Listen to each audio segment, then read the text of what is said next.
Escanita, The Mavi Story. Dear Papa Dudut, may kasabihan na kapag mahal mo ang isang tao ay tanggap mo anuman ang pag-uugali niya. Pero may exemption yon, lalo na kung hindi na maganda ang inaasal niya.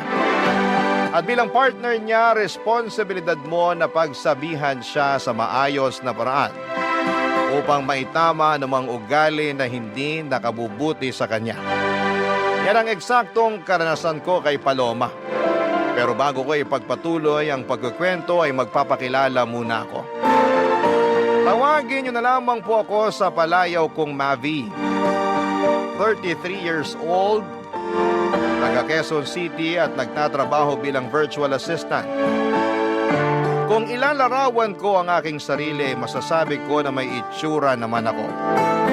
Malinis sa katawan at tahimik, pero kapag nakuha mo ang loob ko ay madaldal naman akong tao. Bukod doon ay mahilig din po ako mag-ipon at mag-invest, pero hindi naman ako kuripot. Masinop lang ako sa pera dahil alam kong hindi yon pinupulot.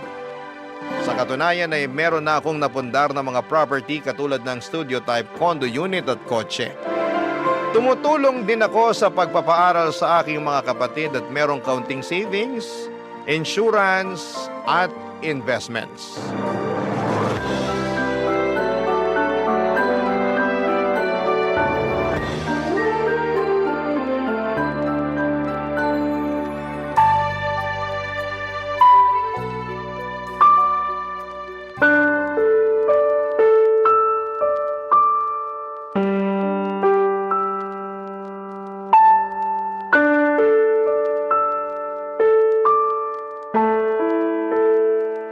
Babe, bakit mo ginawa yun? Alin ba? Yung kanina, nakalimutan mo na yata eh. Bitawan mo nga muna yung cellphone mo, mag-usap muna tayo. Pwede naman tayong mag-usap habang nire-replyan ko tong kaibigan ko, di ba? Saka ano bang pag-uusapan natin? Tapos na rin naman na yun. Kaya ako nga tinatanong kung bakit mo ginawa yun. Nakakahiya. Wala akong pakialam kung nakakahiya na pinatulan ko yung pinsan mong epal. Ang tagal ko nang nagtiis sa pagpaparinig niya sa Facebook na social climber ako ganito-ganyan. Sumusobra na siya. Kaya ayun, nung nakita ko siya kanina sa party, di na ako nakapagtimpi. Lalo patingin-tingin pa siya. Patingin-tingin pang gagat, bubulong-bulong pa sa mga kasama niyang mukhang hipong katulad niya. Babe naman. Huwag ka sa akin magalit. Hindi mo ba narinig yung sinabi ko? Narinig ko, pero di pa rin tama na hindi ka nagtimpi. Yung pinsan mo ang pagsabihan mo kasi sumusobra na siya. Bala ko rin talagang kausapin yung pinsan ko. Pero meron ka bang ebidensya na ikaw talaga yung pinariringgan niya sa Facebook? Hindi mo ba nababasa yung mga post niya? Hindi ako madalas mag-Facebook. Tsaka may nabasa ako isang beses pero wala namang binanggit doon na pangalan mo. Meron ba? Wala. Oh, wala naman pala eh. Pero alam ko patama sa akin yon kasi tinatamaan ako eh. Saka alam nating lahat na unang beses pa lang na pinakilala mo kami sa isa't isa, mainit na talaga ang dugo niya sa akin. Akala yata ng gagang yun hindi ako mapagpatol. Akala ko rin hindi ka mapagpatol. Kaya di mo ko masisisi kung bakit ako nagkakaganito.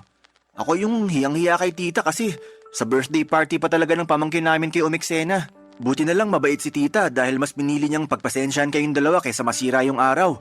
Pero grabe, nakakahiya talaga kayo. Wala na akong magagawa dyan.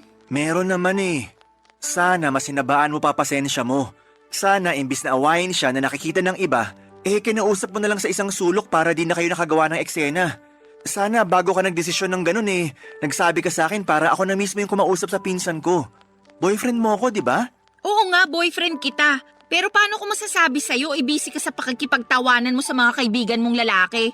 Nakakahiya naman na istorbuhin ka, di ba? Bakit ka mahihiya? Wala namang kaso yun, lalo mahalaga naman yung sasabihin mo. Basta! O ano? Sasabihin mo na naman na hindi mo akalain na papatol pala ako. Pwes, sorry kung hindi ako perpekto. Paloma naman, hindi ganyan ang ibig kong sabihin. Tsaka wala namang pinanganak na perpekto sa mundo, di ba? Oo, pero yun ang pinapalabas mo at yun ang nararamdaman ko. I'm sorry. Sorihin mong mukha mo. Masama yung loob ko sa'yo. Bakit naman? Alam mo naman yun, tatanong-tanong ka pa. Dati ka bang baliw? Ano ba namang klaseng pananalita yan? Ay, sorry kung na-offend ka. Buti pa iwanan mo na lang ako rito sa room. Gusto ko mapag-isa. Pumunta ka na lang muna sa pamilya mo, baka hinahanap ka na nila eh. At pag nakita mo yung pinsan mong epal, sabihin mo hindi ko siya aatrasan kahit saan kami abutin. Masyado ng mapapel. Tupiin ko siya sa 8 dyan eh. Papa Dudut, 6 na buwan na kaming magkarelasyon ni Paloma at pinakilala siya sa akin ng kaibigan ko. Nagustuhan ko naman siya agad dahil nasa kanya na halos lahat ng tipo ko sa isang babae. Noong bago pa lamang kami ni Paloma ay napakatahimik niya at mahiyain. Pero habang tumatagal ay nagiging madaldal na siya at kung ano-ano na ang bagay ang ginagawa niya. Isa na nga doon ang pagiging palaaway at palapatol niya sa lahat ng bagay. Hindi lang naman ang pinsan ko ang pinatulan niya. Mahilig din siyang makipagbangayan online at mag-comment ng kung ano-ano sa isang post. Kaya nga hiyang-hiya ako sa nangyari sa birthday party ng pamangkin ko. Buti na lang at hindi palaaway ang pamilya namin kaya pinagpasensyahan at pinalagpas na lamang nila ang ginawang eksena ng girlfriend at pinsan ko. Pero humingi ako ng dispensa at sa kabilang banda ay kinausap ko ang aking pinsan tungkol sa akusasyon ni Paloma, bagay na pinabulaanan naman niya. Mas lalo lang tuloy akong na-stress sa kanilang dalawa, Papa Dudut. At wala rin naman akong gustong kampihan kaya nga naggalit at nagtampo sa akin ang girlfriend ko. Pero makaraan, Papa Dudut, ang ilang araw ay nagkabati naman kaming dalawa.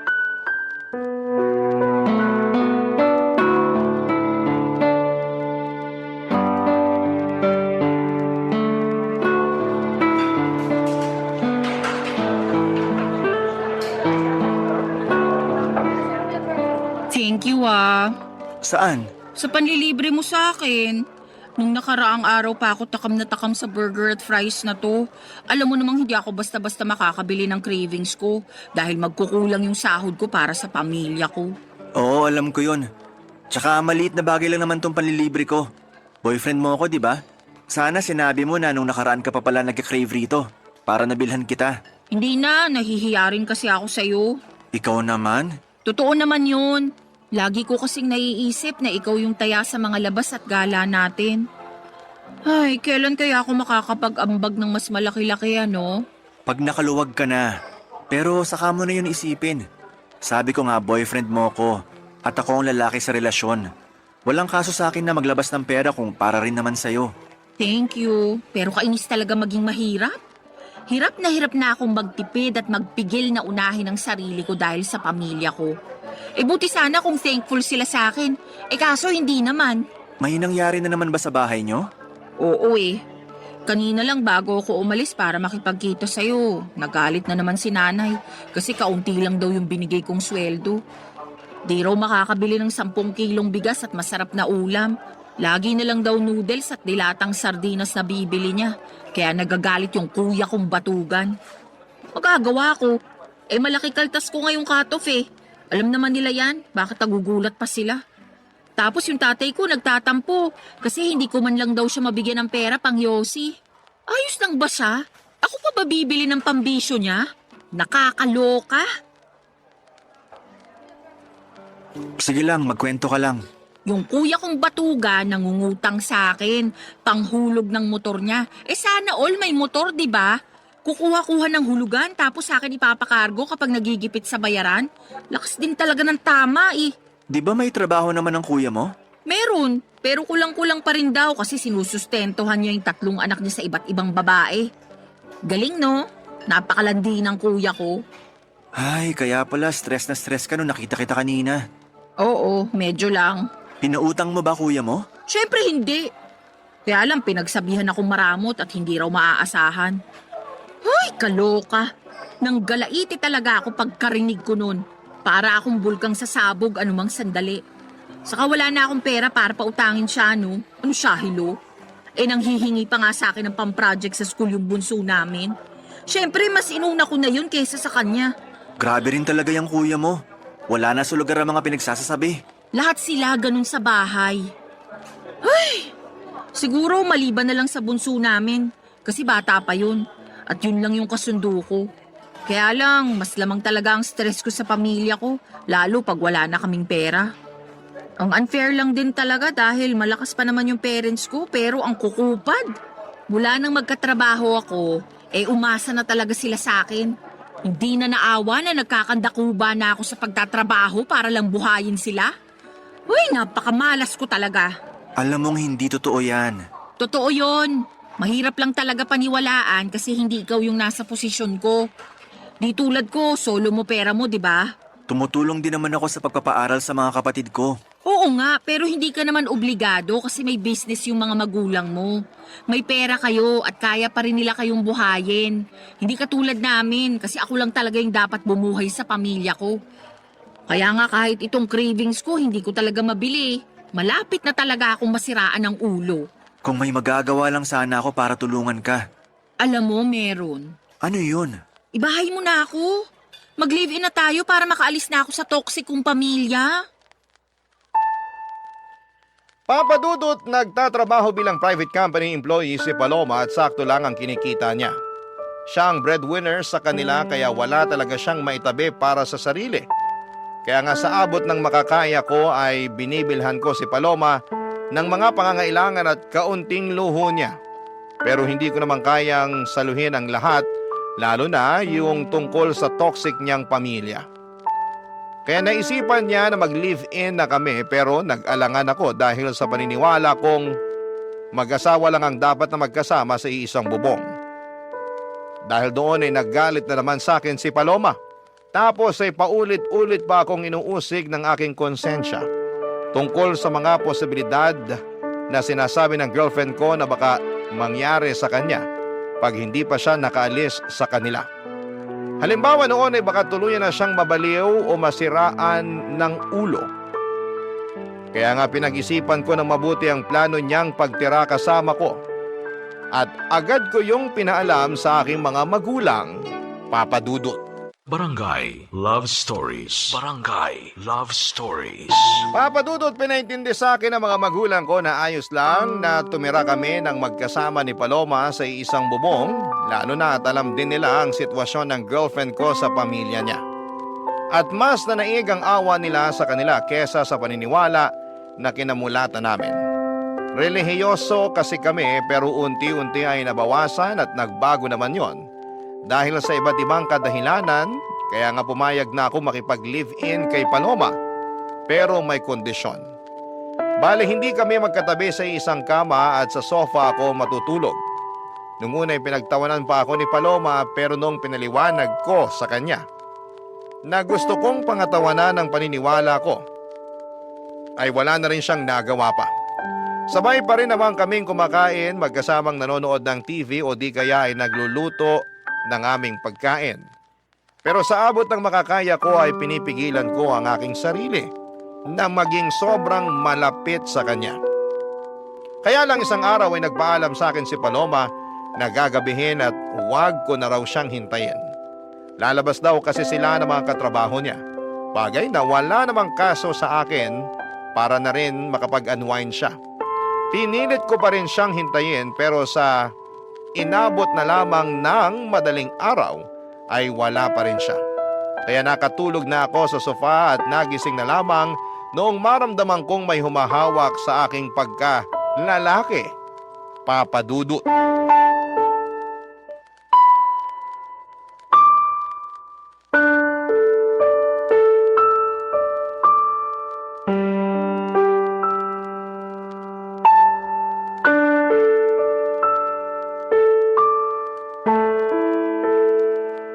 Sabi na gusto mo rin talaga? Kunwari ka pa?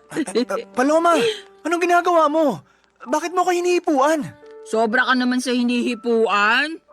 Baka nakakalimutan mong girlfriend mo ko. Hindi ko nakakalimutan yun. Alam kong girlfriend kita pero totoo namang hinihipuan mo ko. Bakit? Di mo ba nagustuhan? Hindi. Kasi alam mo naman yung paniniwala ko pagdating sa bagay na yan, di ba? Oo, at nakakabwisit ka. Bakit ka nabibwisit? Napag-usapan na natin to, di ba? Sabi mo naiintindihan mo ko. Kahit tinawanan mo muna ako at inasar-asaran nung una. Totoo namang sinubukan kong intindihin, pero habang tumatagal, pakorni ka na ng pakorni eh. Kalalaki mong tao, nagpipigil ka, nandito na tayo oh.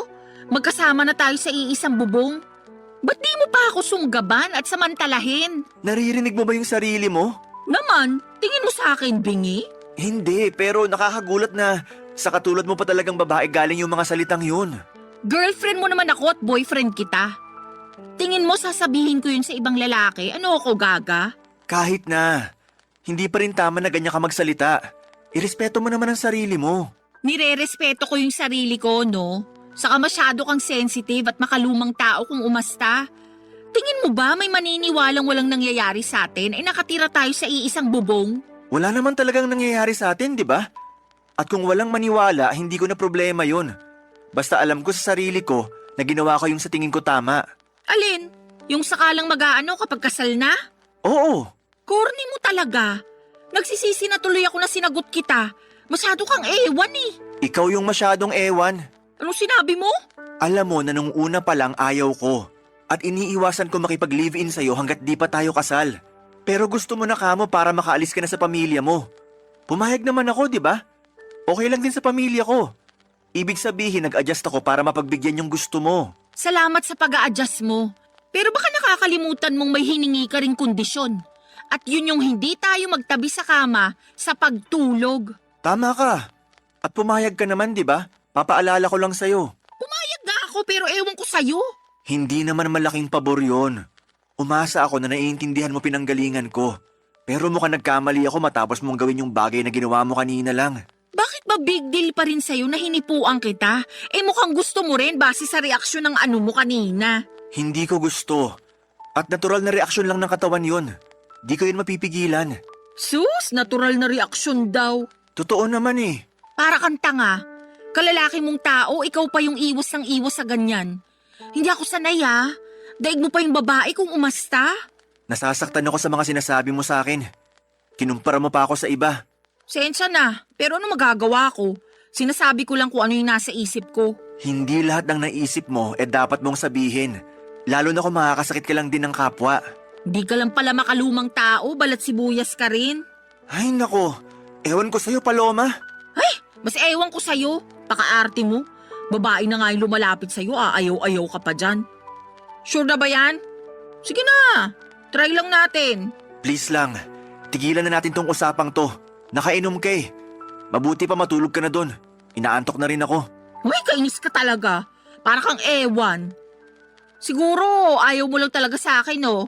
Alam mong hindi totoo yan. He, ewan ko sa'yo. Papadudot kahit na masama ang loob ko kay Paloma dahil sa ginawa niya ay mas masama pa rin ang loob niya sa pagtanggi ko sa kanya. Hindi naman kasi ganun yon, hindi sa ayaw ko siya pero iniiwasan ko lang talaga na may mangyari sa amin lalo na at hindi pa kami kasal. Alam ko baka tawagin niyo kong hipokrito at nagmamalinis dahil magka-live-in na kami ni Paloma pero ginagawa ko lang ang alam kong tama at nararapat gawin bilang isang lalaki. Kaya lang ay hindi yon maintindihan ni Paloma at gulat na gulat ako sa ugali niyang yon. Lalo pang nadagdagan ang sama ng loob ko nang insultuhin niya ako at ang paniniwala ko. Pero alam ko na meron lang din siyang pangangailangan kaya nagawa niya ang bagay na yon. In short ay pinatawad ko si Paloma at pinalagpas ko ang mga nangyari. Doon ko na naisip na mag-propose ng kasal sa girlfriend ko, bagay na walang pasubalin niyang tinanggap. Papadudot mahal ko si Paloma at masaya ako dahil ikakasal na kami. Kaya lang ay makalipas ang isang linggo ay merong nangyari, papadudot.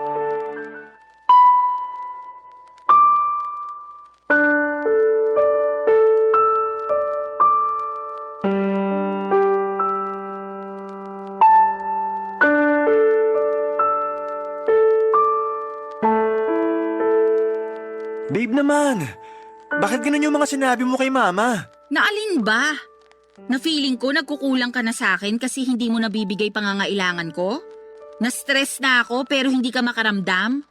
Di mo man lang ako matanong kung anong gusto ko o kung saan ko gustong pumunta para mag-relax? Eh buti pa yung ibang babae, mahal na mga jowa nila. Pero ako, ewan ko na lang talaga. Mahal kita. At kaya ko lang naman di nagawa yung mga sinabi mo dahil naging busy ako sa trabaho. Tapos wala pa akong energy pagkatapos kasi drained na drained ako. Drain na drain din naman ako at kitang-kita na yung sa mukha ko. Tingnan mo nga 29 years old pa lang ako. Pero nagkaka-wrinkles na ako. Ang oily na rin ang mukha ko, halatang hindi na naaalagaan. Paano ko pa magagawa yun? Kung mas gusto ko na lang na matulog pag uwi ko rito sa unit mo, no? Buti ka pa nga kahit papano nagagawa mo pang mag-gym. Nito lang naman ako nagpa-member sa gym na malapit sa atin. Para may magawa rin akong iba bukod sa typical kong ginagawa, di ba? Tsaka niyaya kita. Baka sabihin mo diyang hindi. Niyaya mo nga ako, pero nag-iisip ka ba nung ginawa mo yun? Oo naman. Anong ibig mong sabihin? Feeling ko kasi hindi. Kasi kung nag-iisip ka, maiisip mong pagod na ako sa maghapong pagtatrabaho sa opisina. Tapos yayayain mo pa talaga ako mag-workout? Yun lang kasi naiisip kong paraan para kahit paano magkaroon ka naman ng exercise. Lagi mo kayang nirereklamo sa akin na masakit na likod at puwet mo kauupo sa opisina nyo. Tapos sabi mo pa, ang taba-taba mo na kaya naisip ko, what if magpamiyembro tayo sa gym para makapag-workout ng sabay, di ba? Tsaka maganda rin yung benepisyo ng exercise, hindi lang sa katawan kundi maging sa isip na rin. Pag pinagpapawisan ako gumagaan pakiramdam ko. Ikaw yun. Hindi naman lahat ng tao pare-pareho. Baka imbis gumaan ang pakiramdam ko pag ginawa ko yung sinasabi mo, di na ako makapasok sa opisina kinabukasan dahil sa sakit ng katawan.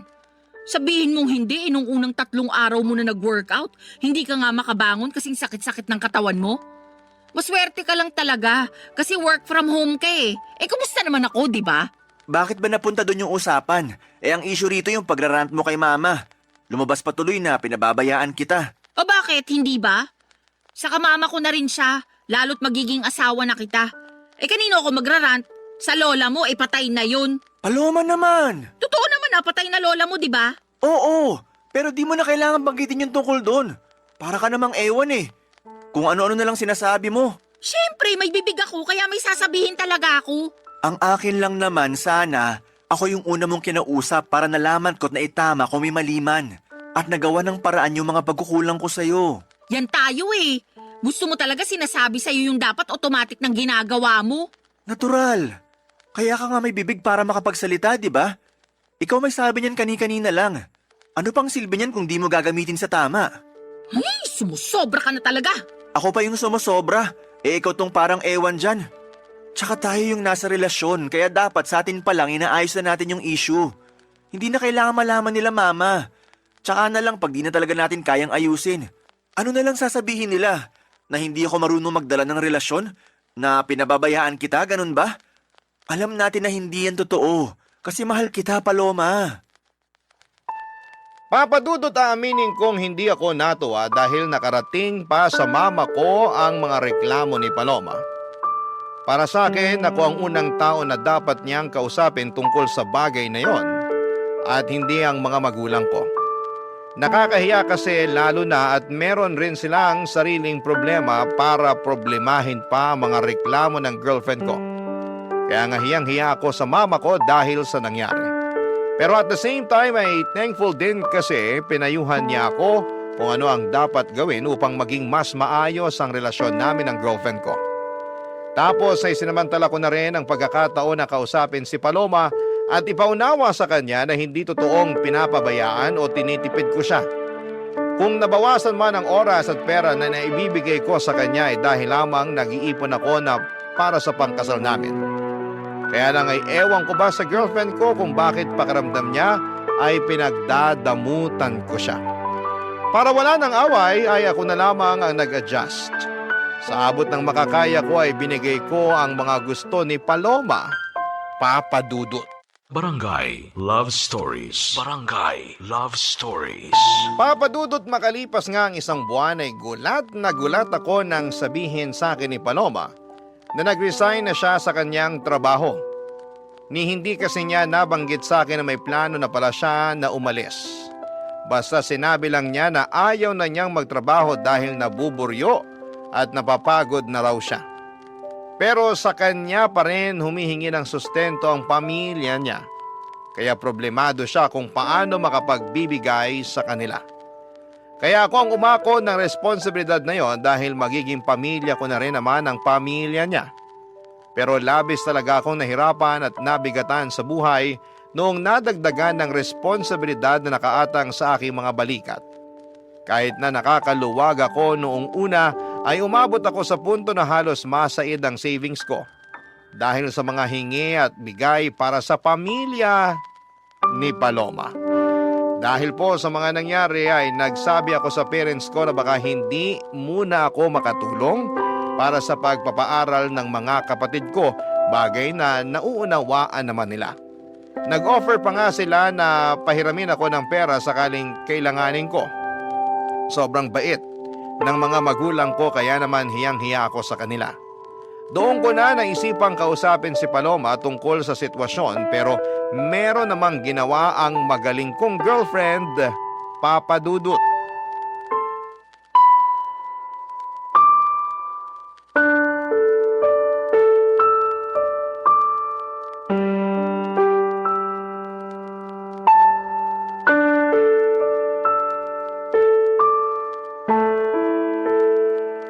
Paloma, anong ginawa mo? Ha? Anong ginawa ko? Wala akong ginagawa rito Pwede ba? Hindi ito yung panahon para sarkastikuhin mo ako. Seryoso yung tanong ko sa'yo. Kasi nalaman ko lang naman na ang laki ng utang ko sa bangko. Oh, problema ko ba yun kung ikaw naman pala yung may utang? Ako nga. Kasi sa akin nakapangalan yung credit card na ginamit mo, kakaswipe sa mga bagay na gusto mong bilhin. Bakit ka nagagalit? Nakalimutan mo bang pinahiram mo sa akin yung credit card mo? Para ka mo may magamit ako kapag may gusto akong bilhin? O ayan, ginamit ko lang kasi nga may bibilin ako, di ba? Pero di ko naman akalain na haabot ng ganun kalaki yung magiging utang ko sa credit card. Ano bang pinagbibili mo, ha? Mga bag. Alam mo namang gustong-gusto ko ng mga bag, lalo na yung mga branded. Sawang-sawa na kasi ako sa mga pipitsugin at class A. Gusto ko yung pangrampa naman. Yung mapapasabi talaga ng wow yung mga makakakita. At saan ka naman rarampa? Lagi ka namang andito sa condo unit. Grabe ka naman. Lumalabas din naman ako kasama ng mga dati kong katrabaho, lalo tuwing Biyernes ng gabi. Siyempre, kailangan ko rin ng social life dahil baka mabaliw na lang ako rito sa condo mo, no? Bukod sa mga bag, ano pang binili mo gamit credit card ko? Mga sapatos lang naman. Anong mga sapatos lang naman? Kaya pala sandamakmak na yung sapatos mo. Dalawa lang naman yung paa mo. Sobra ka naman magsalita. Siyempre, salit-salitan ko naman sinusuot yung mga yan, ano? Ikaw ang sobra, kasi di ka marunong magtipid. Ano pa, bukod sa mga bag at sapatos? Ha? Bakit ba gusto mo pang isa-isahin ko? Hindi mo ba nabasa yung mga statement of account? Sagutin mo na lang, kasi gusto ko sa'yo mismo nang galing. Oo na. Ano pa ba? Yung flight namin next month na mga kaibigan ko. Flight papunta saan? Sa Hong Kong. Alam mo namang pangarap kong makapag-ibang bansa, di ba? Plano namin puntahan yung sikat na amusement park doon. Paloma naman! Bakit ba kasi? Tanong-tanong ka pa. Sige nga, paano ko ngayon babayaran tong mga kinaskas mo sa credit card ko? May trabaho ka naman, di ba? Ang laki-laki pa nga ng sweldo mo, kayang-kaya mo na yan. Malaki ang sweldo ko pero malaki rin ang mga gastusin ko. Baka nakakalimutan mo na cargo ko pa pamilya mo. Hindi ko nakakalimutan yon. Sa lagay nanunumbat ka, ganon. Magiging asawa mo na nga ako, di ba? Ibig sabihin, ang pera mo, pera ko na rin. Ang pamilya ko, pamilya mo na rin. Masyado kang mapanumbat. Hindi naman ako nanunumbat. Tsaka ngayon lang ako nagsalita. May narinig ka ba sa akin nung mga nakaraan? Wala, di ba? Pero para sa kaalaman mo, nahihirapan na rin ako. At kahit na anong gawin kong pagkatrabaho, kulang na kulang pa rin sa laki ng gastusin natin. Kaya nga sana matuto ka magtipid. Hindi naman kita pinagdadamutan, pero ipaalam mo muna sa akin kung may gusto kang bilhin para mapag-isipan nating mabuti. Hindi naman mahirap gawin yun, di ba? Hindi. Pero lahat na lang ba kailangan kong ipagpaalam sa'yo? Kung ganun lang din, sana hindi mo na binigay yung credit card mo sa akin para ipagamit. Di raw nanunumbat. Pero ano yung mga sinasabi mo? Porke wala akong trabaho, ganyan mo na ako tratuhin? Dinamay mo pa ang pamilya ko? Tama ba yun? Lagot ka talaga. Isusumbong kita sa nanay mo. Papadudot, sabihin na po nating sumabog na ako sa galit ng mga panahong yon. Kaya hindi ko na napigilan ang aking bibig na makapagsalita ng hindi maganda sa girlfriend ko. Pero pinagsisihan ko naman yon at inihingi ng tawad sa kanya. Kaya lang ay matigas ang puso ni Paloma at gusto niyang palabasin na inagrabyado ko siya. Na masakit daw akong magsalita, mayabang at mapagmataas porke ako ang kumikita sa aming dalawa. Totoo naman na ako pero hindi ako kailanman nagyabang at nagmataas sa kanya. Sa abot ng makakaya ko at pangunawa ay sinusustentuhan ko siya at ang pamilya niya habang nag-iipon ng pangkasal namin at pinagsasabay na bayaran ng iba pang mga gastusin sa araw-araw naming pamumuhay. Kaya naman alam kong ako ang agrabyado rito at may karapatan akong magsabi ng mga hinanakit ko. Aaminin kong hirap na akong pakisamahan si Paloma dahil napakabigat niyang dalhin. At sa araw-araw na lamang na ginawa ng Diyos ay palala ng palala ang kanyang pag-uugali, Papa Dudut.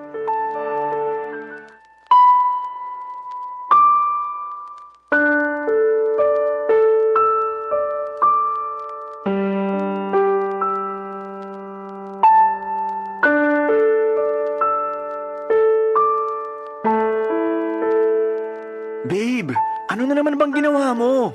Ginawa na naman saan? Sinabi ko pa naman kina mama na available yung kotse para gamitin nila sa outing nila ng mga kumare niya. Para lang malaman na wala na sa parking yung sasakyan ko. Oo, kasi pinakuha ko kay kuya kanina yung gagamitin nila sa family outing namin. May problema ba dun? Meron! Oy, ba't ka sumisigaw dyan? Nakakaaburido ka naman eh. Nakuha mo pa talaga magtanong at maaburido? Eh ako nga dapat na magsabi niyan. Kasi natulog lang ako, tapos pagising ko wala na yung kotse ko. Hindi mo ba narinig yung sinabi ko? Pinagamit ko kay kuya kasi magsiswimming daw sila nila nanay at tatay sa kanong kapatid ko. Hindi na nga ako sumama dahil meron ako masakit puson ko, hindi ko rin mai-enjoy. Wala akong pakialam sa outing ng pamilya mo kasi kotse ko naman yon. Tsaka di mo rin ba narinig sinabi ko? Papagamit ko dapat kay mama yung sasakyan ko, pero wala na. Ano na lang gagamitin nila, di ba? Problema ba yun? May sarili naman silang sasakyan. Problema yon kasi nasa talir yung kotse nila. Pinaghagawa. Tsaka matagal lang pinagpaalam ni mama sa akin na hihiramin niya yung sasakyan ko. Tapos bigla mong pinahiram sa pamilya mo? Di mo pa pinaalam sa akin kagabi bago tayo matulog. Nakalimutan ko Sa kapamilya ko naman yung gagamit, buti sana kung ibang tao. Magalit ka kung sa iba ko pinahiram. Oo! Parang yung pagpapagamit mo ng credit card ko sa mga kaibigan mo nung nag-book kayo ng flight, di ba? Akala ko ba nakapag-move on ka na dun? At saka binabayaran naman nila kahit hulugan. Kalmahan mo lang. Hindi ko na alam kung paano kumalma kasi malapit na ako mapuno rito. Kaso ang unfair dahil laging ako yung mali. Kapag nagsalita ako, lagi mo binabalik sa akin na mapanumbat ako, ganito, ganyan. Tama ba yun? May karapatan naman talaga ako manumbat kung gugustuhin ko lang, di ba? Anong gusto mo? Manahimik na lang ako para isipin mo na ayos lang yung mga ginagawa mo? Ganun yata talaga gusto mo mangyari Akala ko ba mahal mo ko? Mahal kita, Paloma. Pero ako ba mahal mo? Oo naman. Tinatanong pa ba yan? Kung hindi kita mahal, di sana ako pumayag na magpakasal sa'yo. O baka naman mahal mo lang ako kasi may nabibigay ako sa'yo. Paano na lang kung wala na? Ganun pa rin ba mararamdaman mo para sa akin? Ano ba namang tanong yan? Masyado ka nang nagiging madrama. Hoy, para sa kaalaman mo, wala tayo sa TV at radyo para magsalita ka ng ganyan. Kakainis to. Kita mong masakit yung puson ko, dumadagdag ka pa Diyan ka magaling. Imbis na sagutin ng diretso yung tanong ko, kung ano-ano na namang sinasabi mo. Alam mo, napapagod na ako. Napapagod na ako sa relasyon natin. Napapagod na ako sa'yo at sa pamilya mo. Anong ibig mong sabihin? Hindi ka talaga makahalata, no? Di ka rin marunong makiramdam. Sarili mo lang mahalaga sa'yo. Kaya paano pa ako nakakasiguro na mahal mo nga ako? Nang dahil lang sa kotse na pinahiram ko sa kuya ko, nagkakaganyan ka na? Ang malala, nag-historical ka pa talaga. Inungkat mo lahat Saka kung sa usapang pagod lang naman, mas pagod kaya ako sa'yo. Pagod ka saan? Sa relasyon natin? Oo, kasi pakiramdam ko kinokontrol mo ko. Ipapaalala ko lang sa'yo hindi pa tayo mag-asawa. At kahit mag-asawa na tayo, wala ka pa rin karapatang diktahan yung buhay ko. Bigla ko tuloy na miss maging malaya. Yung walang iniisip o pinoproblemang mababaw na issue. Sige, Simula sa araw na to, malaya ka na. Ha? Anong sabi mo? Sabi ko, simula sa araw na to, malaya ka na. Kasi nakikipaghiwalay na ako sa'yo. Tapos na tayo. Papa Dudut, nagmakaawa pa sa akin si Paloma na bawiin ko ang pakikipaghiwalay ko sa kanya. Pero naging matigas ako ng mga panahong yon. Kahit na apektado na ako sa pag-iyak at paghingi niya ng paulit-ulit na sorry, ay tinatagan ko ang sarili ko upang tiisin siya. Sobra na kasi ang mga ginagawa niya sa akin na pinalagpas at pinagpasensyahan ko lang. Siguro'y panahon na rin para bigyan ko ng pabor ang aking sarili na maging malaya mula sa mga responsibilidad ko sa kanya. Walang nagawa si Paloma noong nakipaghiwalay na talaga ako sa kanya. Agad niyang inimpake ang mga damit niya at umalis sa condo unit ko. Aaminin kong gusto ko siyang pigilan, pero may isang bahagi sa akin na nagsasabing wag na akong kubuha ng bato na ipupukpok ko lang din sa ulo ko. Kaya lang ay may mga sandali pa rin talaga na nakokonsensya ako sa pakikipaghiwalay ko kay Paloma, lalo na at malapit na kaming ikasal.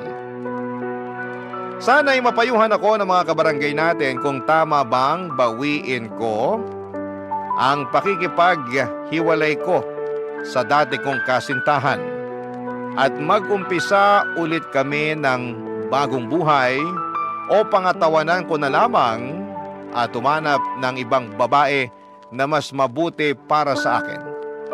Aaminin ko na mahal ko pa rin si Paloma. Hanggang dito na lamang ang sulat ko, Papa Dudut. Maraming salamat po sakaling mapili po ninyong i-ere ang kwento ng buhay ko. God bless and more power sa Barangay Love Stories. Ang inyong forever kapuso at kabarangay forever, Mavi. Dear Papa Dudut, good day sa inyo at sa mga bumubuo ng Barangay Love Stories, tawagin niyo na lamang po ako sa pangalang Solana. 29 years old, taga Cardona, Rizal at isang online seller. Pero dati ako nagtatrabaho sa isang private company. Sa kasalukuyan ay buntis ako sa first baby namin ng husband ko, pero meron na akong unang anak sa ibang lalaki. Panati ko talaga ako ng programa ninyo, Papa Dudut, at hanggat maaari ay wala akong kinakaligtaang episode sa radyo. Kumbaga ay hindi kumpleto ang pananghalian hanggat hindi kami nakatune in kay Papa Dudut. Tapos isang araw ay naisipan kong magpadala ng sulat sa inyong programa upang marinig ko namang umere ang sarili kong kwento. Kahit naman paano ay merong makukuhang aral at inspirasyon ang mga kabarangay natin sa mga karanasan ko sa buhay. Magsisimula ang lahat taong 2023 kung saan ay sa edad kong 27 years old ay gustong-gusto ko nang mag-asawa.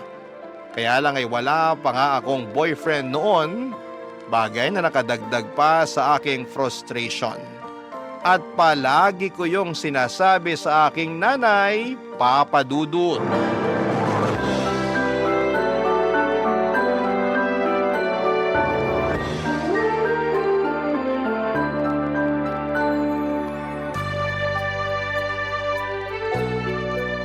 Grabe na yun. Anong grabe? Yung classmate ko nung elementary at high school, mag-aapat na yung anak. Tignan niyo yung post niya dito sa Facebook. Pinakita niya yung pregnancy test niyang positive. Dami nga nag-congrats sa kanya. Talaga? Tingin nga. Galing, di ba? Kasing edad mo lang din yan, ano? Mas matanda po ako ng 1 taon sa kanya. Ibig sabihin, 26 years old pa lang siya tapos nakaapat na anak na. Mismo. Naku, napakasipag naman nila mag-asawang gumawa ng bata. Hayaan mo na po, buhay naman nila yan eh. Sa bagay, mahalaga lang naman dun hindi napapabayaan yung mga bata. Kahit mag-anak pa sila ng 100, ayos na ayos lang. Grabe naman po sa 100. Aba, nangyayari naman yun na. Kami nga 18 magkakapatid, di ba? Mas grabe pala kayo, Nay. Ay, ewan ko sa'yo, Solana. Minsan napaka-OA mo. Sobra naman po kayo. Oh, totoo naman. Diyan pa lang sa mga reaksyon mo, akala mo unang beses mo palang narinig na 18 kami magkakapatid. Sensya na po. Hala, Kinasal na pala siya? Sino? Ito po oh, dati kong katrabaho. Nagpunta na rin po siya dito sa bahay nung birthday niyo. Siya lang talaga in-invite ko noon kasi okay naman siyang kasama. Natatandaan ko nga na katulad mo wala pa rin siyang asawa nun. Pero masaya naman ako kasi sa wakas kinasal na siya. Masaya rin po ko. Pero sobra naman kayo sa pagsasabi na katulad ko wala pa siyang asawa. Noon yon kasi ngayon kasal na siya. Sa katotoo naman na wala ka pa rin asawa, di ba? Pati nga boyfriend, wala pa rin Kaya nga medyo nalungkot po ako. Ha? Bakit? Kasi tumatanda na ako pero wala pa rin ako nakikilalang lalaki na mamahalin at gugustuhin pakasalan. Ay, ayoko pong tumandang dalaga at mamatay na hindi pa nararanasan ang sarap ng buhay. Pinagsasasabi mong sarap ng buhay ang hirap kaya magkaanak lalo na sa panahon ngayon, ano? Napakamahal ng mga bilihin at serbisyo. Kung mahirap ka, dapat manahimik ka na lang sa isang tabi. Siyempre, pagsisikapan naman po namin na magiging asawa ko yung pamilya na bubuuin namin. Hindi namin ipaparanas sa magiging anak namin yung hindi magandang buhay. Sa bagay, di naman kita mahahadlangan kung ramdam mo na dyan sa mga buto-buto mo na gusto mo nang mag-asawa at bumuo ng sarili mong pamilya. Kahit na mahirap ang buhay, masarap pa rin na meron kang asawa at mga anak. Kaya, sige, humayok at maghanap ka na ng magiging boyfriend. Siguraduhin mo lang na yung mapipili mo yung lalaking responsable, marunong sa pamilya, mabait, may pangarap, hindi lang para sa sarili, kundi lalong-lalo na sa inyong magiging anak nyo. At higit sa lahat, hindi mapanakit. Nako, subukan ka lang niyang saktan. Lalatiguhin ko pati mata niya.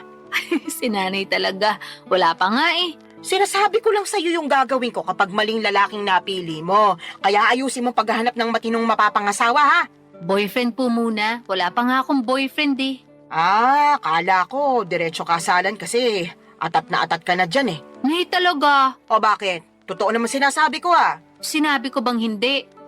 Buti na yung nagkakaliwanagan. Masyado talaga kayong mapangasar. Para namang di mo ko kilala. Mapang-asar talaga ako at nasa iyo na lang kung maaasar ka. Pero seryoso nak, kung anong magpapasaya sa'yo, gawin mo. Marami-rami ka na rin sinakripisyo para sa pamilya natin. Panahon na para mapagtuunan mo naman ang pansin ng sarili mong buhay. Papa Dudut, masyado kasi akong naging tutok sa pagtulong sa pamilya namin simula mawala ang aming tatay. Bata pa kami noon at talagang ginapang kami ni nanay sa paghahanap buhay. At bilang panganay sa 3 magkakapatid ay sadya kong kinalimutan ang pagla-love life at ang aking sarili. Pero aminado akong gusto ko na talagang bumuo ng sariling pamilya that time at masaya naman ako kasi suportado ako ng aking nanay. In fact, siya pa ang kontodo push sa aking makipag-date o magpaligaw kaya ginawa ko ang mga payo niya. Bilang unang hakbang ay nag-install ako ng dating app sa aking cellphone. Nagpatulong pa nga ako sa best friend ko na pumili ng maganda at pinaka-the best kong picture na gagawin kong display profile. First time ko lamang kasing gumamit ng dating app at sa tanang buhay ko, isa pa lang ang nagiging boyfriend ko. Pero matagal na yon dahil nag-aaral pa lamang ako sa high school at sa pagkakatanda ko ay umabot lamang kami ng 1 buwan. Fast forward. Meron ako nakilala at nakamatch na lalaki sa naturang dating app na gamit ko ng mga panahon na yon. 2 linggo rin kaming nag-usap bago kami nag-decide na magkita na. At may nangyari na nga sa amin ang unang araw na yon. Kaso makalipas ang 1 buwan at kalahati bigla na lamang siyang naglaho na parang bula, Papa Dudut.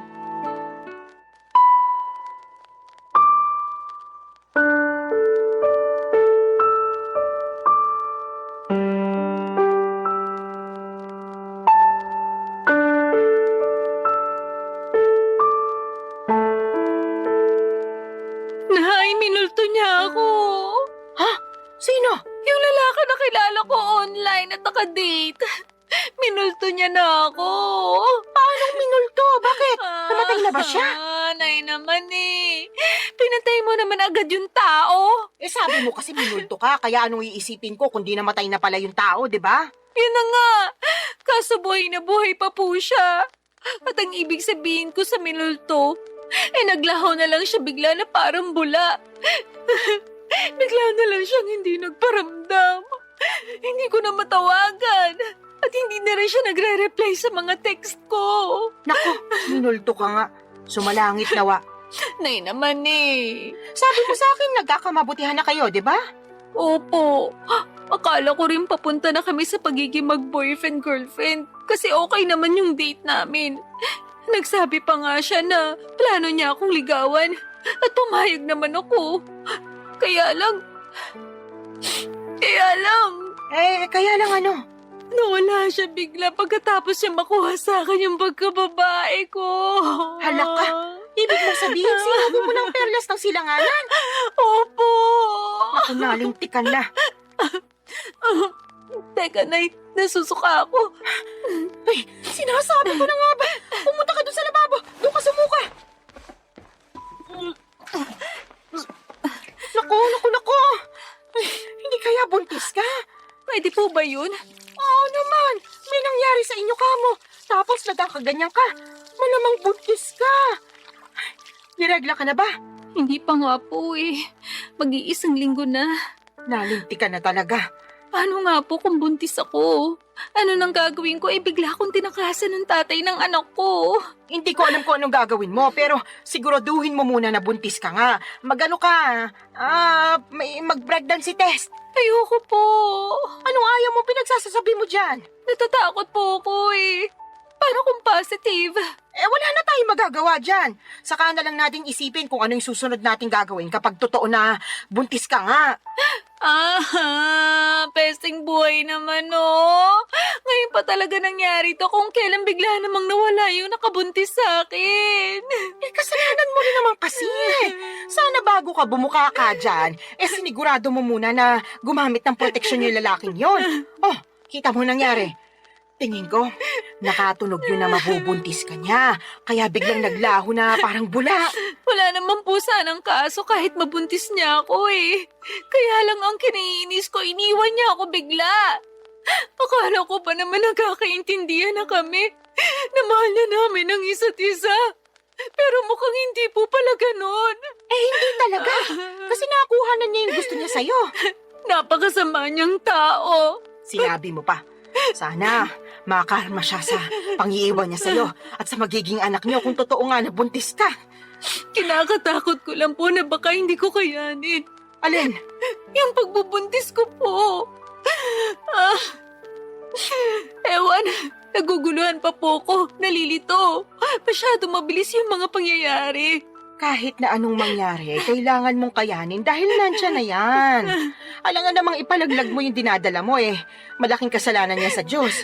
Tsaka, hindi ka na bata, Solana. Nung nakaraan lang, naulit-ulit mong sinasabi na gusto mo nang magkaanak at magkaroon ng pamilya, di ba? O ayan na, magkakaanak ka na sakaling buntis ka nga. Kaya dapat kayanin mo. Huwag kang mag-alala. Nandito ang nanay. Akong bahala. Gagabayan kita. Papadudot ng sumunod na araw ay nakumpirma kong buntis nga ako. Buti na lang talaga ay nandyan ang nanay ko dahil kung wala siya malamang ay hindi ko na alam ang aking gagawin. Dahil sa biglang pagtakas ng lalaking nakabuntis sa akin ay natakot ako sa responsibilidad ng pagiging nanay sa baby na nasa sinapupunan ko ng mga panahong yon. Kaya nga malaki ang pasasalamat ko kay nanay dahil to the rescue siya. At kahit na extra challenge ang naging pagbubuntis ko ay si nanay ang katuwang ko, Papa Dudut. Unti-unti ay natutuhan kong mahalin ang baby na dinadala ko ng mga panahong yon. Inisip ko kasi na tama naman ang sinabi ni nanay. Walang kasalanan ang anak ko sa ginawa ng tatay niya. Sadyang meron lamang mga lalaki na hindi marunong magtaguyod ng pamilya. Nasa una lang magaling at duwag naman sa responsibilidad. Malas lamang ako kasi ganong klase ng lalaki ang natagpuan ko, Papa Dudut. Barangay Love Stories. Barangay Love Stories. Papadudot, makaraan ng 9 na buwan ay naipanganak ko ng malusog ang aking panganay.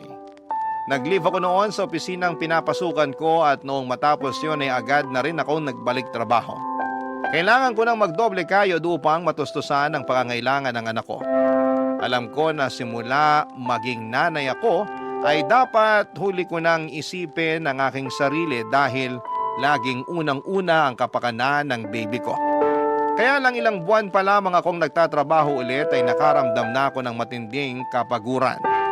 At hindi yon yung klase ng pagod na nawawala kapag pinahinga mo, kundi naghahalo-halong pagod mentally and physically. Doon ko rin napagkumpara ang sitwasyon ko bilang single parent sa aking ibang katrabaho na merong healthy relationship sa kanilang mga asawa. Gusto ko lang naman ang katuwang sa buhay at mag-aalaga sa akin dahil matagal na panahon din ako ang nag-aalaga sa iba.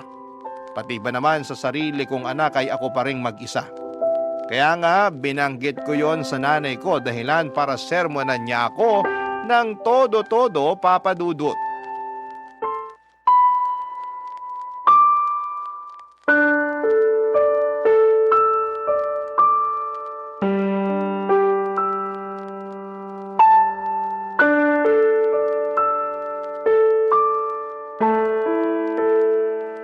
Nay, pagod na po ako. Kapag nasa opisina ako, hindi ako makapag-concentrate. Lagi akong lutang at nakatulala. Kaya nga nasisita ako ng boss ko at isang beses natawagan na ng pansin. Pero anong magagawa ko? Gusto ko na lang umuwi nung time na yon at magmukmuk sa higaan. Kaso alam ko hindi ko naman yun magagawa dahil kailangan kong alagaan yung anak ko pagdating ko rito sa bahay. Medyo mahirap nga yung pinagdaraanan mo, anak. Pero wala ka naman magagawa kasi kailangan mo magtrabaho pa rin para sa anak mo. Yun na nga po Imbis na sana nagpapahinga na lang ako rito sa bahay natin. At ako na yung nag-aalaga sa baby ko, kailangan ko pang umalis para magtrabaho. Thankful po ako na inaalagaan niyo yung anak ko. Pero ewan ko ba? Ano ba kasing problema? Pagod ka nga lang ba talaga o ano? Sa tono mo kasi para kang nagsisisi na nagkaanak ka. Yung totoo? Oh, sabihin mo yung totoo. Tama po kayo. Nagsisisi po ako na nagka-baby ako. Sula na naman! Kung naiintindihan lang ng anak mo yung sinabi mo, malamang magtatampo yung bata. Sarili niyang ina, pinagsisisihan siyang sinilang sa mundo. Ano pong magagawa ko kung yun ang nararamdaman ko? Wala, di ba? Tsaka bago kayo magsalita ng ganyan, iintindihin niyo muna yung pinagdaraanan ko. Naiintindihan ko yung pinagdaraanan mo dahil nanay din ako. Partida, isa pa lang yung anak mo. Tapos kayo, 3 pa nga na inire ko. Pero ang kaibahan natin, kasama niyo po si tatay sa pag-aalaga at pagpapalaki sa amin bago siya inagaw sa atin ng kamatayan. Tapos ako simula nang pinagbuntis ko yung baby ko hanggang pinanganak, mag-isa lang ako. Ewan ko kung nasa ng lupalop ng impyerno na punta yung tatay ng batang yan. Nakakagigil lang talaga pag naaalala ko. Huwag mo namang sisihin yung anak mo sa katarantaduhan at pagiging irresponsable ng tatay niya sa'yo. Sino pong sisisihin ko? Napapagod na po ako magtiis at magkunwari na ayos lang yung lahat. At saka inggit na ako sa mga kasamahan ko sa opisina na merong mabubuting kinakasama at asawa. Ha? Bakit naman? Siyempre, ako wala. Kaya napatanong na lang ako sa Diyos kung bakit ang unfair niya sa akin. Hindi naman ako makasalanang tao Nagpapakitino naman ako sa abot na makakaya ko. Pero bakit pinarusahan niya pa rin ako? Sobra ka naman! Para mo na rin sinabing pagpaparusa yung pagkakaroon mo ng anak. Totoo naman po. Ay, maghinay-hinay ka nga sa mga sinasabi mo. Kawawa naman yung anak mo, Wala pa siyang kamuwang-muwang sa mundo, tapos pinag-uusig na agad siya ng sarili niyang ina. Yun po kasi yung nararamdaman ko. Ano pong magagawa ko? Meron kang magagawa. Sana pinigilan mong maisip yan. Para hindi mo na naramdaman kasi maling-mali yan. Doon pa lang sa mainggit alam mong hindi na magandang katangian yun.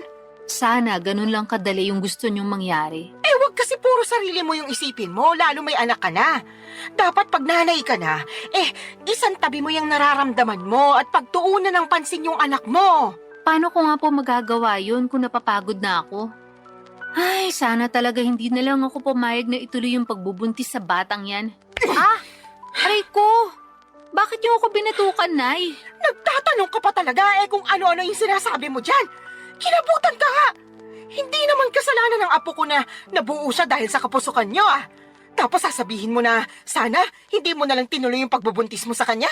Sumusobra ka na talagang babae ka.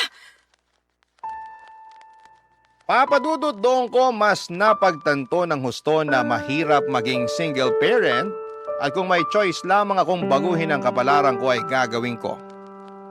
Oo, mahal ko nga ang anak ko pero nawawalan pala ng saysay ang lahat pag nanaig na yung labis na pagod.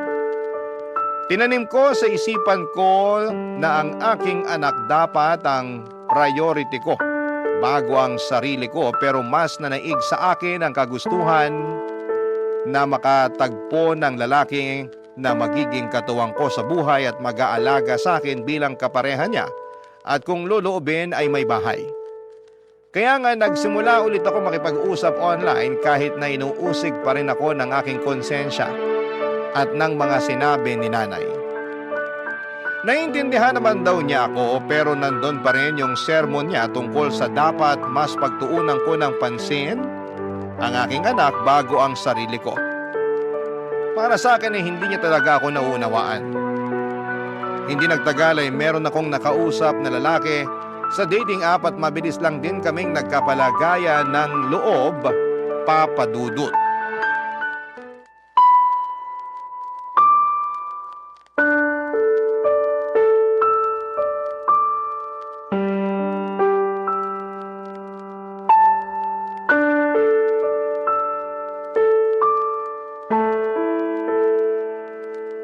Sinabi mo, Solana? Pakiulit nga kasi parang nabingi yata ako. Nay naman eh. Ulitin mo kundi mababatukan kita. Sabi ko po, willing akong sumama sa lalaking nakakausap ko kung yayayain niya akong makipag-live-in sa kanya. Anong sinabi mo? Sasama ka sa lalaking yun Paano yung anak mo? Sige nga. Yun nga po ang gusto kong pag-usapan natin. Kasi hindi ko masasama yung anak ko. Hindi ko pa nga sinasabi sa kanya na may anak na ako kasi, ayoko lang.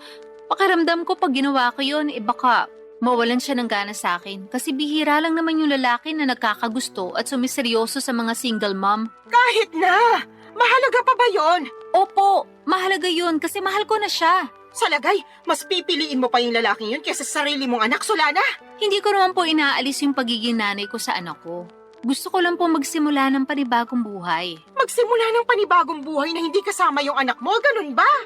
Opo. Kanino mo naman iiwan yung apo ko, Aber? Sa inyo po. Ay, anak ka naman ng teteng. Ayaw niyo po ba? Napakagagamong babae ka. Ano ba namang pag-iisip meron ka? May pasabi-sabi ka pa na hindi mo inaalis pagiging nanay mo sa anak mo pero ipapaalaga mo sa akin. Kahit na mahal ko yung apo ko, ikaw pa rin na nanay niya yung dapat na mag-alaga sa kanya. Alam ko naman po yun. Pero hindi ko na po siya kayang alagaan. Ano bang pinagsasasabi mong babae ka? Paanong di mo kayang alagaan Hindi naman mahirap alagaan yung anak mo.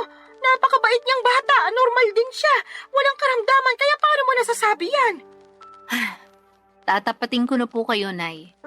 Ayoko na po sa anak ko na yan kasi bunga siya ng pagkakamali. Oo, wala siyang kasalanan. Pero hindi ko lang talaga siya mapigilang sisihin sa ginawa ng tatay niya sa akin nung araw. At kahit na anong gawin ko paulit-ulit lang na bumabalik yung pangiiwan sa akin ng lalaking yun sa tuwing nakikita ko yung anak namin. Kaya sabihin niya, paano ako makakausad? Gusto ko nang kalimutan yung pangyayaring yun. At ito lang yung paraan na pwede kong gawin. Napakapangit ng paraan mo sa totoo lang. Pangit na po kung pangit, pero desperado na ako. Tsaka wag po kayo mag-alala, kasi susustentuhan ko pa rin naman yung anak ko. Magtatrabaho pa rin ako ng mabuti para sa kanya. Pwede ka namang magtrabaho ng mabuti nang hindi mo siya kinakailangang iwanan sa akin Ewan ko ba naman sa'yo, nak? Bakit ganyan ka mag-isip? Awang-awa tuloy ako sa anak mo kasi nagkaroon siya ng nanay na katulad mo.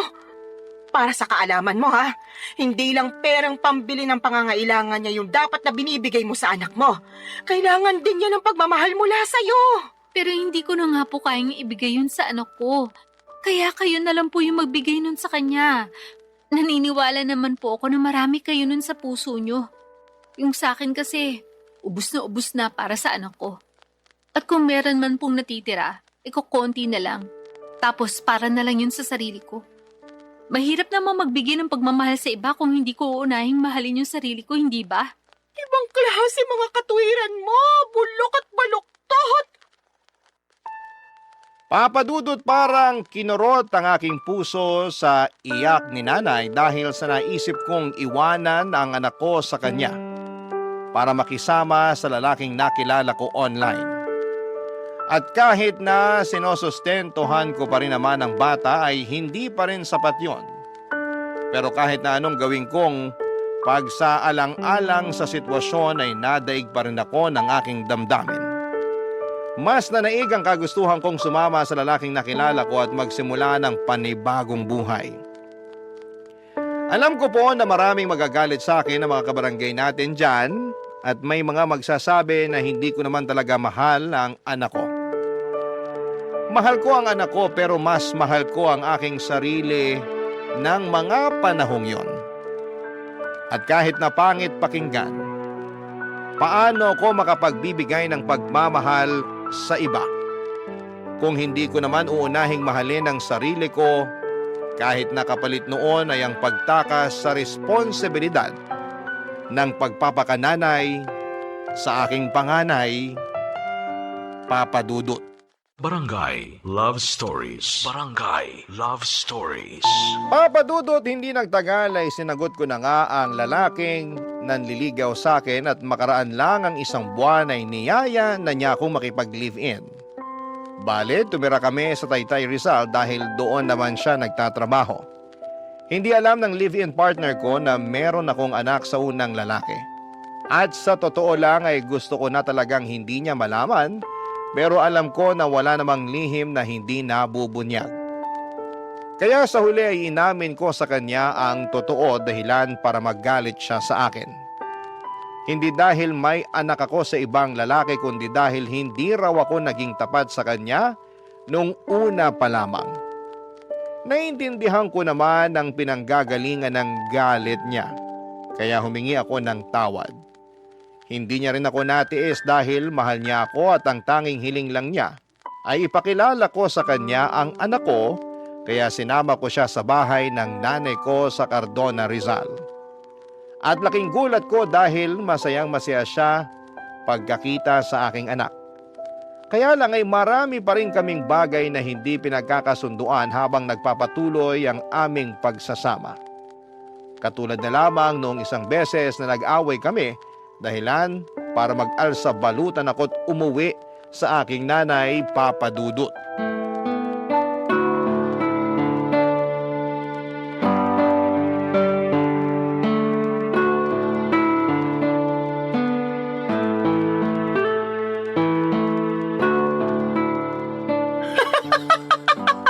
Ano nga ulit yung dahilan ng away niyo, anak? Sinabi ko na po, di ba? Paulit-ulit kayo eh. Hindi ko nang mapigilan. Bakit ba? Kaya sabihin mo na kasi ulit. Sige po, pero last na to ha.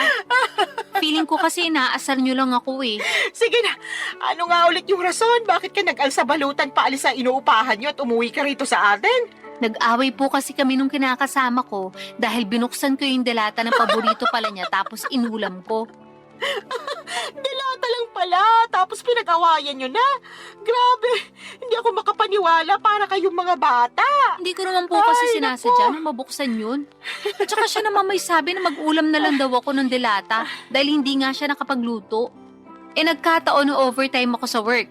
Tapos siya naman nagbago oras ng shift niya. Kaya umalis siya na maaga. Syempre, bilang wala na ring lakas magluto pa, naisip ko nga magbukas na lang ng delata. Ano ba kasing delata yon? Sardinas ba? Corned beef po, yung medyo mamahali na brand. Hindi mo ba alam na paborito niya yon? Alam ko po na paborito niya yun, pero hindi ko naman akalain na magagalit siya sa akin ng gusto dahil lang sa dilatang yun. As in, galit na galit siya. More on, tampo na para bang batang nagmamaktol yung lolo niyo. Akala mo kung sinong inapi. Ginising pa talaga ako para pagdabugan, matapos niya makitang nasa basurahan na yung delata na inulam ko kagabi. Nagkataon na 1 piraso na lang yun, tapos plano niya raw ulamin pag uwi niya. Anong ginawa mo pagkatapos? Syempre, nagalit din ako kasi para siyang tanga. Kagigising ko lang nun tapos naalimpungatan pa ako sa sigaw niya. Tapos bubungaran niya ako ng sermon kesyo ganito ganyan. Aba, hindi rin po ako nagpatalo. Kaya sinagot ko siya para ipagtanggol yung sarili ko. Hanggang sa lumala na yung away namin at nakapagsalita na kami ng hindi maganda sa isa't isa. Hindi ko na po nagustuhan yung mga sinabi niya. Kaya nilayasan ko na siya. Pambihira talaga mga kabataan ngayon. Maliit na bagay pinalalaki kaya dumarami yung hiwalayan eh. Alam ko naman po na mababaw lang yun. Pero nasobrahan eh. Kung kinausap niya lang sana ako na maayos, baka lumabas pa ako at binilan siya ng paborito niyang delata. Di sana wala kaming problema. Hindi sana kami nagkasakitan sa mga sinabi namin sa isa't isa. Kaya lang, hindi ganun yung nangyari. At hindi ko kayang intindihin na ganun siya umasta porque paborito niya yung delatang kinain ko nang hindi sinasadya. Tama rin naman yung mga sinabi mo. Dilata lang naman yun. Kaya nga po. Tsaka sobrang sama lang talaga ng loob ko sa kanya. Sa dinami-rami ng tao na magsasalita sa akin ng ganun, siya pa talaga. Ayun, hindi na ako nakatiis, kaya nilayasan ko na siya. Hindi talaga maiiwasan yung pagkakaroon ng hindi pagkakaintindihan sa relasyon. Pero sana, huwag niyong hayaan na sirain ito yung pagsasama ninyo. Tama rin na umalis ka doon para makapag-isip-isip kayo pareho. Magpalamig ka muna rito habang malayo kayo sa isa't isa. Pero huwag niyong patagalin yung away ninyo. Hindi yun maganda. Ewan ko na Mahal ko naman po siya pero masakit talaga mga sinabi niya sa akin. Biruin niyo, sabihin ba naman ako matakaw kasi naubos ko rin yung delata niya? Gutom na nga ako noon. Kahit naman ako na gutom, baka maubos ko rin yon. Yun na nga po. Medyo sumobra lang siguro yung reaksyon ng kinakasama mo para lang sa isang delata. Sa lagay, mas matimbang pa yung pagmamahal niya sa paborito niyang pagkain kaysa sa'yo na kinakasama niya. Tumpak ka dyan, Nay. Naku, pag pumunta yun dito, makakatikim talaga sa akin yun ng sermon. Salamat po. Ay, hindi lang pala siya kundi kayong dalawa. Bakit naman po ako nasali dyan? Syempre, pareho kayo nasa relasyon At gusto ko lang ipaintindi sa inyo na hindi na kayo bata para pag-awayan yung ganong klase ng mababaw na bagay. Ay, umayos kayo. Kundi pag-uuntugin ko na talaga kayo. Papa Dudut, alam ko naman na mababaw lang ang dahilan ng pag-aaway naming yon. At pwede namang maayos kaagad kung may isa sa amin na magpapakumbaba. Pero pareho na kaming kinain ng matinding emosyon. Noong araw ding yon ay pinuntahan ako at sinundo ng kinakasama ko sa Cardona at nakipagbati sa akin. Humingi rin siya ng sorry kay nanay dahil naabala pa namin siya. Pero ayos lang naman sa nanay ko, sa halip ay pinayuhan niya kami na pag-usapan ng mga bagay-bagay at huwag na huwag agad paiirali ng galit. Kaya nga ginawa namin ang lahat para ayusin ang pakikipagkomunikasyon sa isa't isa para hindi na maulit ang mga nangyari. At masasabi ko na mabuti ang resulta noon sa pagsasama namin. Meron pa rin namang mga misunderstanding pero mas alam na namin kung paano yon ayusin. Sa kapansin ko na sobrang mahal din talaga ng kinakasama ko ang aking anak sa ibang lalaki. At nakikita ko yon sa tuwing bumibisita kami sa bahay ni nanay.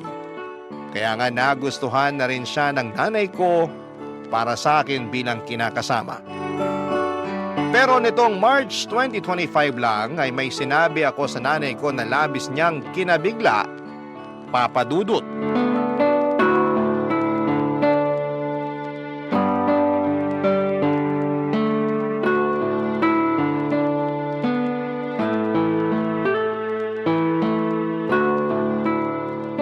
Nay, may sasabihin po ako sa inyo.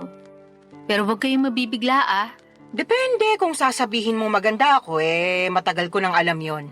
Puro kayo biro. So tingin mo nagbibiro ako? Nakakasakit ka ng damdamin Siyempre, maganda po kayo. Kanino pa po ba ako magmamana kung di sa inyo lang, di ba? Yan, sige, utuin mo pa ako. Ano ba kasi yung sasabihin mo at may pasabi-sabi ka pa ng wag akong mabibigla? Tungkol po sa amin ang kinakasama ko. Ang totoo, niyaya niya na ako magpakasal kahit sa West lang daw po muna. Para lang magkaroon na ng basbas yung pagsasama namin. Talaga? Naku, mabuti naman! Anong sinabi mo? Pumayag ka ba? Siyempre, opo. Tuwang-tuwa nga ako eh. Ako rin tuwang-tuwa kasi sa wakas ikakasal ka na, nak. Dati-rati, pangarap mo lang yung maikasal tapos ayan na, mangyayari na. Kaya nga malaki talagang pasasalamat ko sa Diyos. Kasi dininig niya yung panalangin ko, nabigyan niya ako ng matinong lalaki. Yung magiging asawa ko, magiging tatay ng mga anak namin, at makakasama ko hanggang tumanda kami. At nangyari na nga yun. Buti na lang naging matyaga ka sa paghihintay. Opo. Pero may isa pa po pala akong sasabihin. Meron pa bukod sa sinabi mo na ikakasal ka na? Ganun na nga po. O sige, ano ba yon? Pinag-usapan po namin ng kinakasama ko. Nakukunin na namin yung anak ko at isasama sa inuupahan namin. Gusto po niya na isang buong pamilya na kami at handa naman siyang ampunin yung bata para siya na ang kilalaning ama. Ayos lang po ba sa inyo yun? Tinatanong pa ba yan? Siyempre ayos na ayos sa akin.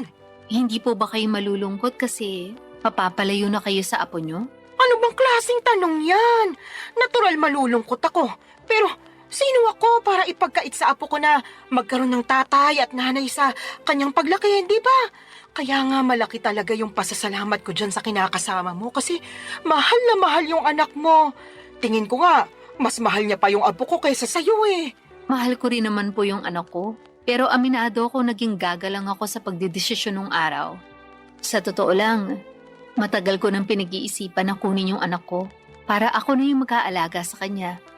Gusto ko pong bumawi sa lahat ng pagkukulang ko bilang nanay niya. Siguro hindi pa naman po huli ang lahat, di ba? Hindi pa naman talaga.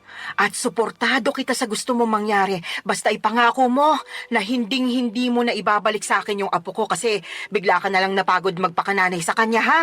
Hindi laruan niyang anak mo para sa kaalaman mo. Meron siyang damdamin. Tsaka baka gabaan ka na kung gagawin mo pa yun sa kanya. Hinding-hindi ko na nga po ulit gagawin yun sa anak ko, Nay. Pangako po yan. Huwag ka sa akin mangako. Sa anak mo ikaw mangako. At patunayan mo yon. Mahalin mo siya ng husto. Iparamdam mo na lagi kang nandyan sa tabi niya bilang nanay niya. Ipaglaban mo siya sa lahat ng pagkakataon. Lagi mo siyang piliin sa kahit na anong sitwasyon.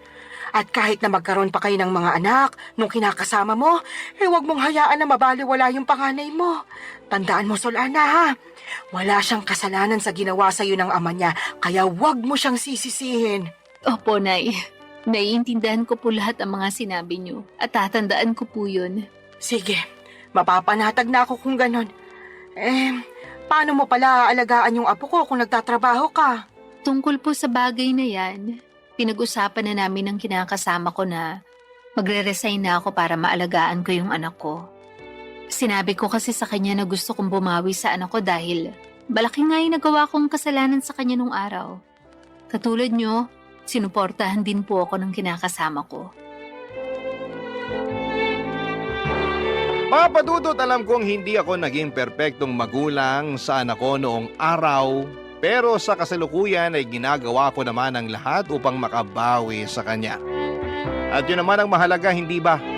Sising-sisi ako sa nagawa kong pangiiwan sa kanya noon nang mas pinili ko ang aking sarili, ngunit masayang-masaya naman ako. Dahil naalagaan ko na siya ngayon, katuwang ang aking kinakasama na ngayon ay asawa ko na. Hindi pa rin naman nagsawang sumuporta at tumalalay sa akin si nanay, lalo na at buntis ako sa panganay namin ng mister ko. Alam ko na mas magiging challenging ang pag-aalaga ng dalawang maliit na bata, kaya sinabi ni nanay na pupuntahan niya ako sa inuupahan namin para alalayan pagkapanganak ko. Doon pa lang ay naiyak na ako at nag-uumapaw ang saya ng puso ko. Mas lalo ko na-appreciate ang aking nanay sa totoo lang. At alam ko na marami pa akong matututuhan sa kanya mula sa mga karanasan niya kung paano maging mabuting ina.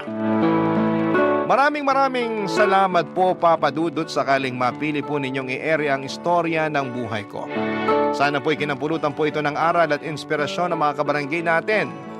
God bless sa inyong programa sa Barangay Love Stories. Patuloy kayong magbigay ng aliw sa ating mga kabarangay. Ang inyong forever kapuso at kabarangay, Solana.